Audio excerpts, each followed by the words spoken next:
Halo,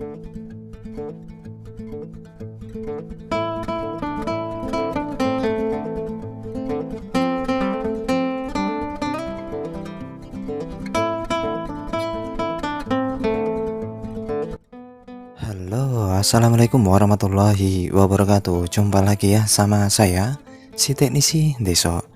Gimana kabar sobat semua? Baik-baik saja ya. Oke, ini saya akan menanggapi request ya. Kemarin sore saya sudah mereview atau men-unplasticing HP rongsokan ya, yang dibeli 10 ribuan. Dan ini saya sudah ambil satu ya guys. Ya, setelah saya cek ternyata ini Redmi 5A ya. Dan ini saya dapatkan di harga 15.000 guys. Jika kita lihat ini penampakannya wow, amazing. Ya, kita akan berusaha ya.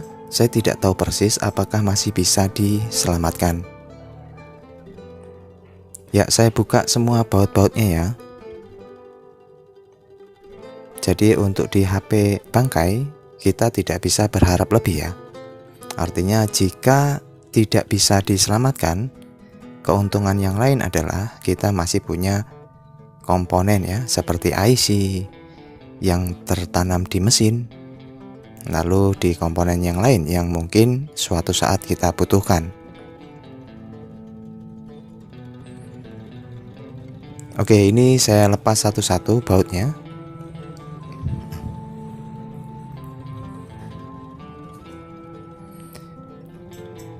Ya, jadi saya tidak tahu persis ya ini kenapa awalnya karena ya HP rongsokan ya.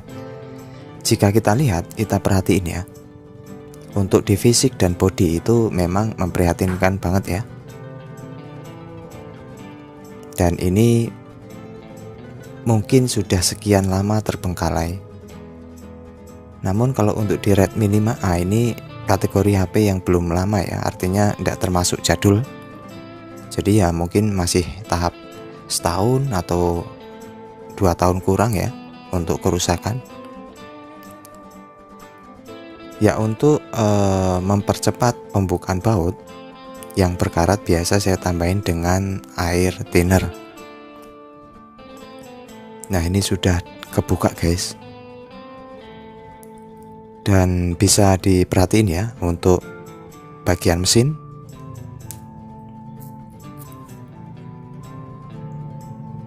Ya, jadi banyak sekali korosi ya.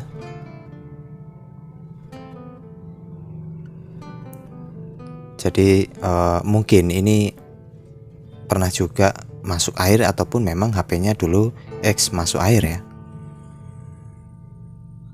Jika diperhatiin dari secara fisik ya, itu banyak endapan korosi. Dan saat saya buka angkat mesinnya agak susah guys.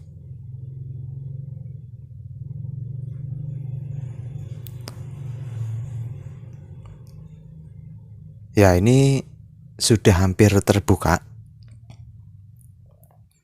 Ya, ini sudah saya angkat ya. Wow, Masya Allah guys, mesinnya bisa diperhatiin sampai terjadi korosi ya. Jadi korosi ini sangat mempengaruhi kinerja komponen. Ya, ini saya akan buka untuk mesin bawah ya. Dan mesin bawah ini wow. Ya, jadi seperti ini ya keadaannya. Ya, untuk kasus korosi atau mesin yang sudah lama terbengkalai, yang perlu kita lakukan adalah bersihkan dulu ya. Area mesin bersihkan. Dan untuk kasus yang berat, biasa saya rendam ya dengan air thinner. Saya tuangin air thinner, lalu sambil disikat-sikat ya. Ya, bisa diperhatiin IC powernya tuh masih ada busa anti panasnya ya. Nah, ini saya percepat guys.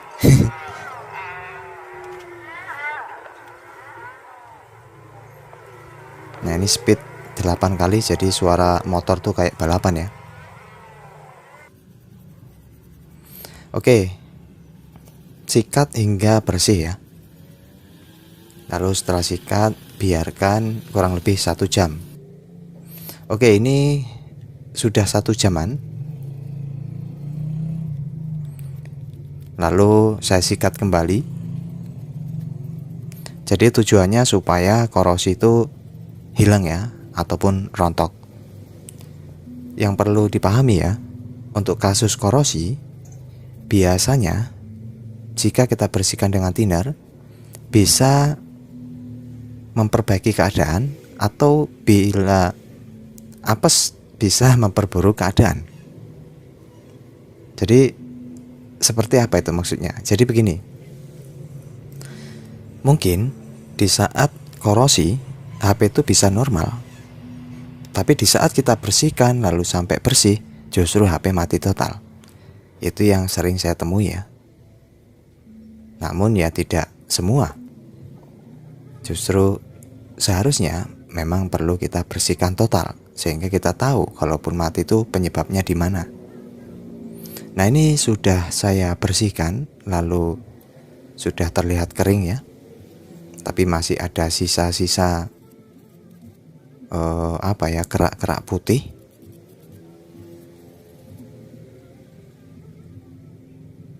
Ya. Jadi fokus di area yang memang masih ada korosi ya. Padahal ini sudah saya rendam sekitar 1 jam.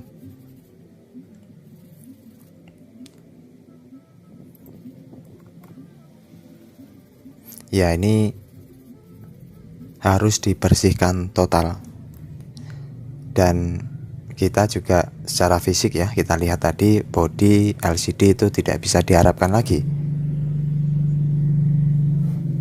Ya, untuk tahapan selanjutnya, sebelum saya cek mesin, biasa yang saya lakukan tuh rehot IC power. Karena di sebuah komponen mesin, yang paling utama itu IC power ya. Di dalam IC power itu banyak mengandung jalur VBAT. Dan jalur VBAT itu sangat rawan kena air. Itulah mengapa sebelum saya cek, saya akan rehot dulu IC powernya, supaya di bagian kaki yang ada di IC yang sudah kemasukan air itu akan menyatu kembali ya. Ya, walaupun nanti akhirnya setelah kita rehot, tetapi hasil juga tidak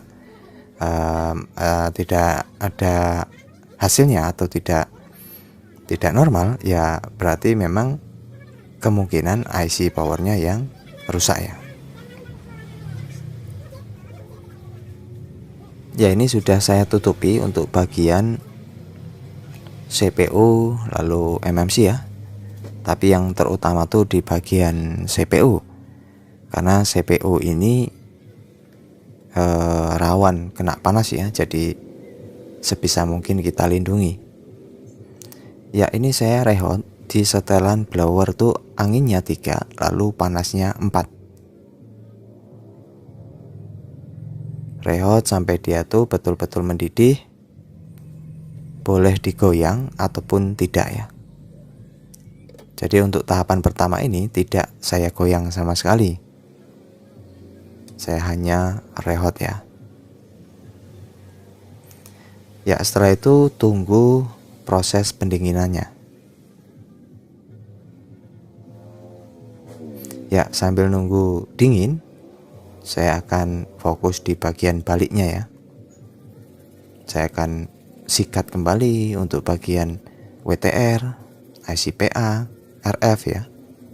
Karena di bagian IC itu mengandung jalur VBAT. Artinya kita mesti fokus ya untuk di jalur VBAT kita bersihkan. Lalu setelah dingin di IC power, setelah rehot ya kita tambahin atau kita bersihkan dengan air thinner. Ya, ini saya lepas dulu untuk pelindungnya. Pelindung itu saya gunakan aluminium foil ya. Saya dapatkan di pasar tradisional, biasanya yang jual cemiti-cemiti, tambal panci. Nah, itu ada itu biasanya. Oke, ini sudah, saya rasa sudah dingin dan saya akan cek apakah mesin konslet atau tidak.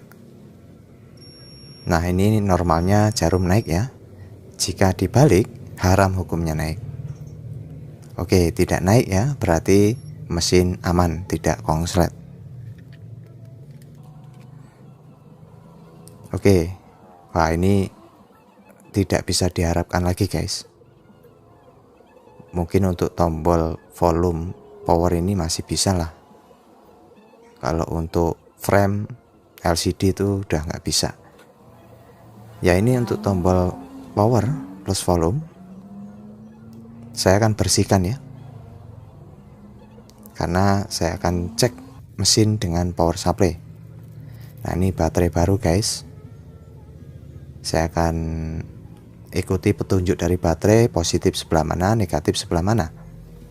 Lalu saya akan cari jalur VBAT-nya atau pin bagian positifnya. Tujuannya kita akan solderkan dengan timah gulung ya, lalu untuk ngecek kondisi mesin lewat power supply. Ya, ini sudah saya solderkan. Pastikan kuat ya. Wah, merodol guys. Solder kembali.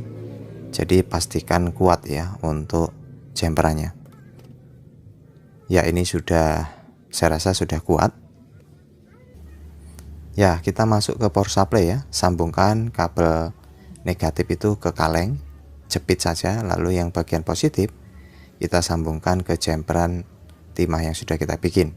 Nah, itu kan jarum diam, tidak konslet. Oh, saya tekan tombol power guys.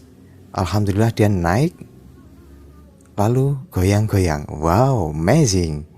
Ini indikasi HP normal guys. Wow. Oke, setelah kita cek ternyata dia konsumsi arusnya normal. Dan wah, ini kalau sudah konsumsi arus normal, biasanya itu ya normal ya. Kita tinggal cek dengan LCD. Nah, ini saya lepas ya, karena sudah dipastikan konsumsi arusnya normal. Dan saya akan ambilkan frame plus LCD ya. Jadi saya itu punya yang sudah siap, dan ini memang bekas copotan ya untuk frame LCD ini, untuk ngecek apakah ini normal dan baik-baik saja. Karena jika kita lihat apa tadi kondisinya, itu sangat memprihatinkan ya. Tapi setelah dilakukan pembersihan, lalu kita rendam dengan thinner, lalu direhot IC powernya, berdasarkan power supply itu konsumsi arusnya normal. Oke, kita nyalakan. Nah, ini mesin bawahnya tidak terpasang ya, tidak saya pasang. Bismillahirrahmanirrahim. Alhamdulillah guys.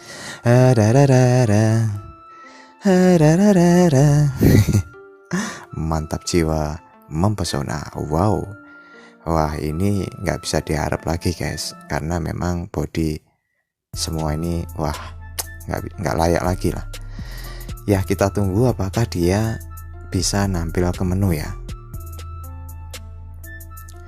Jadi ini kemungkinan dulu nggak tahu ya ini rusaknya apa, tapi yang jelas setelah dilakukan rehot IC power ini normal kembali ya, hingga dia nyala. Wah, kok mati? Wah, mati guys. Oke, mungkin baterainya saya coba cas ya. Ya, saya coba cas. Alhamdulillah muncul logo Mi. Oh ya, betul guys, baterainya tidak kuat. baterainya nggak kuat guys, padahal ini baru nih baterainya. Ya kita tunggu saja ya sambil dicas. Nah ini, wah ini tulangan framenya ini kayaknya bengkong, jadi nggak saya gunakan. Untung saya punya stok tulangan frame plus LCD ya, jadi bisa langsung, karena ini bekasan dulu, mesin rusak ya, tapi frame LCD nya masih bagus. Nah ini sudah nambah ya 2%, saya nyalakan ya, mudah-mudahan bisa nampil ke menu ya. Ini kameranya juga, wah seperti ini guys, betul-betul ini memang.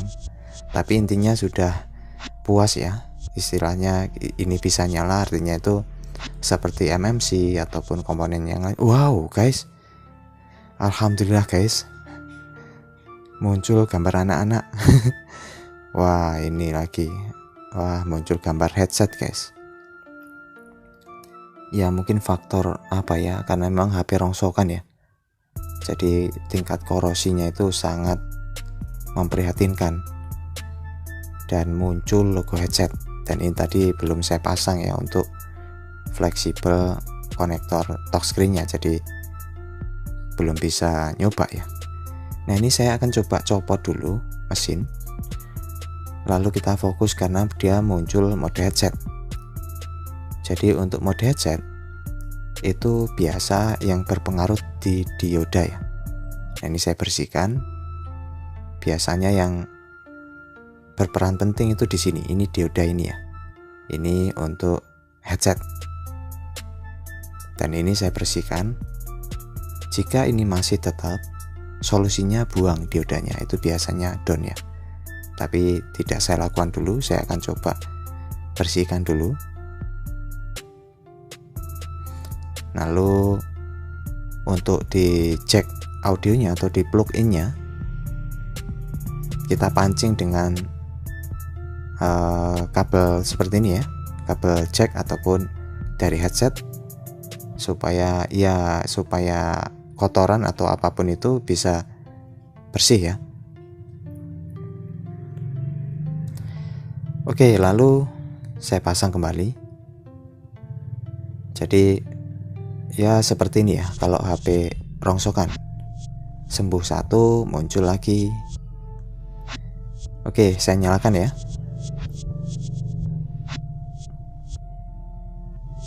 Sambil saya cas, 11%. Wah ini nggak beres guys, melonjaknya terlalu tinggi untuk presentase baterainya. Oke, nggak tahu ya, mungkin baterai, karena baterai yang biasa yang saya gunakan ini baterai baru, walaupun baru tapi yang murahan ya. Ya ini sambil kita tunggu, sudah saya nyalakan, dan apakah masih muncul mode headset. Wow, masih muncul guys. Kayaknya memang perlu dibuang untuk diodanya. Oke lah, saya akan coba dulu touchscreen-nya. Ya untuk touchscreen nggak masalah, tapi sedikit loncat-loncat ya, masih lompat-lompat touchscreen-nya. Wah, saya padahal mau cek galeri nih. Oke, kita cek ya untuk bagian SMS. Sebetulnya mulai kapan ini rusaknya? Wah, ini touchscreen-nya lompat-lompat guys. Ya, bisa diperhatiin ya. Bulan Agustus, oh berarti baru aja ya. Tapi kok kondisinya seperti ini? Oh bukan guys, 2019. Saya salah lihat. Berarti Agustus 2019. Berarti setahun ya. Saya pikir tahun ini. Ya jelas ya, itu masuk akal kalau Agustus bulan ini kok sampai penampakan seperti ini. Oke lah, mungkin lanjut ke part 2 ya. Sementara ini dulu, dan mudah-mudahan bisa menghibur. Terima kasih. Bye bye. Assalamualaikum warahmatullahi wabarakatuh.